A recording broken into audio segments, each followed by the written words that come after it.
ইরানের সঙ্গে চলমান উত্তেজনার মধ্যেই বড় ধরনের কূটনৈতিক পদক্ষেপ নিয়েছে কাতার।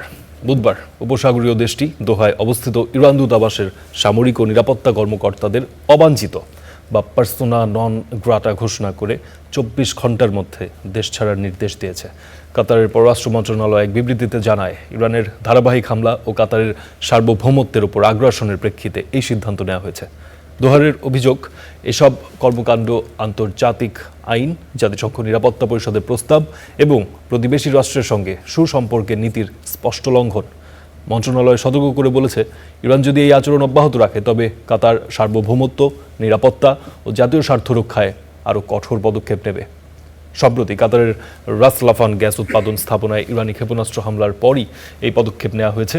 গত ২৮ ফেব্রুয়ারি যুক্তরাষ্ট্র ও ইসরায়েল যৌথভাবে ইরানের বিরুদ্ধে সামরিক অভিযান শুরু করার পর থেকে জবাবে ইরান, ইসরায়েল, জর্ডান, ইরাক সহ উপসাগরীয় অঞ্চলের বিভিন্ন দেশে ড্রোন ও ক্ষেপণাস্ত্র হামলা চালাচ্ছে।